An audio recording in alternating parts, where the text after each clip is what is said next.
महाराज, जय Shri Krishna. Welcome back to my channel. स्वागत है तमारू मारी यूट्यूब चैनल रिया किचन में।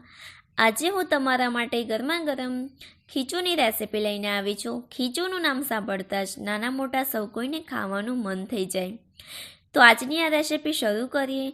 अने हाँ, आज सुधी तमे मारी चेनलने सब्सक्राइब न करी होय तो हमणां ज रिया किचन ने सब्सक्राइब करो, जेथी तमने अवनवी रेसिपीना विडियोनी नोटिफिकेशन सौथी पहेला मळे। तो चालो आ रेसिपी शुरू करिए। और जो तमने मारी आजनी आ रेसिपी पसंद आवे तो विडियो ने लाइक शेर करवानुं ना भूलशो। खीचू बनावा माटे अहींया आगळ आपणे एक कढ़ाईने गरम करीशुं। कढ़ाई गरम थई जाय पछी एना अंदर आपणे 4 कप जेटलुं पाणी उमेरवानुं छे। अहींया हूँ 2 वाटकी लोट लઉં છું એટલે હું એની સામે 4 કપ પાણી લેવાનું છે।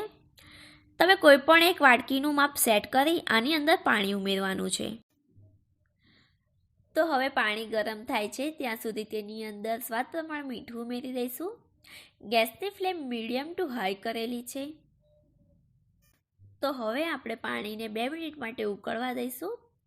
તો તમે જોઈ શકો છો પાણી ઉકળી ગયું છે। તો તેમાં આપણે 1 ચમચી જીરું ઉમેરીશું અને અડધી ચમચી જેટલું અજમો ઉમેરીશું। બંનેને બરાબર મિક્સ કરી લઈશું। તમે જોઈ શકો છો કે જીરું અને અજમાનો કલર ખૂબ જ સરસ આવવા લાગ્યો છે।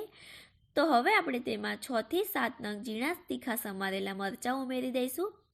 તીખાશ ઓછી વધતી તમે તમારા ટેસ્ટ પ્રમાણે રાખી શકો છો। હવે આ બધું મિક્સ કર્યા બાદ તેને ઢાંકણ ઢાંકીને ફરીથી 2 મિનિટ માટે ઉકળવા દઈશું। તો હવે તમે જોઈ શકો છો કે પાણી એકદમ સરસ રીતે બધું ઉકળી ગયું છે। તો હવે તેમાં આપણે 1.5 ટીસ્પૂન જેટલો પાપડિયો ખારો ઉમેરી દઈશું। જો તમારી પાસે પાપડિયો ખારો ન હોય તો તમે ખાવાનો સોડા પણ ઉમેરી શકો છો, પણ પાપડિયો ખારો નાખવાથી ખીચુનો ટેસ્ટ ખૂબ જ સરસ આવે છે। તો હવે આપણે તેને બરાબર મિક્સ કરીને તેને 1 મિનિટ માટે ઢાંકણ ઢાંકીને ઉકળવા દઈશું। તો તમે જોઈ શકો છો કે પાણી સરસ બધું મિક્સ થઈને ઉકળી ગયું છે। ત્યારબાદ હવે તેમાં આપણે લોટ મિક્સ કરતા જઈશું। લોટ મિક્સ કરતી વખતે ગેસની ફ્લેમ સ્લો રાખવી, જેથી કરીને લોટ કોરો ન રહે અને તેમાં ગાંઠા ન પડે તેનું ખાસ ધ્યાન રાખવું। તો આ રીતે લોટને મિક્સ કરતા જઈશું।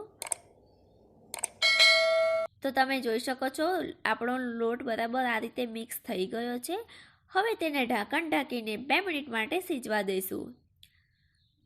તો 2 મિનિટ પછી તમે જોઈ શકો છો કે આપણો ખીચું જે છે એકદમ સરસ રીતે તૈયાર થઈ ગયું છે। તો હવે આપણે તેને એક સર્વિંગ પ્લેટમાં કાઢી લઈશું અને આ રીતે ઉપરથી તેલ અને સાથે જ આચાર મસાલા સ્પ્રિંકલ કરીને સર્વ કરીશું। તમે આચાર મસાલાની જગ્યાએ લાલ મરચું પાવડર પણ લઈ શકો છો। આઈ હોપ તમને મારી આજની આ રેસિપી પસંદ આવી હશે। જો તમને મારી રેસિપી પસંદ આવી હોય તો તમે પણ એકવાર ઘરે જરૂરથી ટ્રાય કરજો। જો તમને મારી રેસિપી જોવાની પસંદ આવતી હોય તો મારા વિડીયોને લાઇક કરજો, શેર કરજો અને મારી યુટ્યુબ ચેનલ રિયા કિચનને સબસ્ક્રાઈબ કરવાનું ના ભૂલશો। Thank you for watching my video.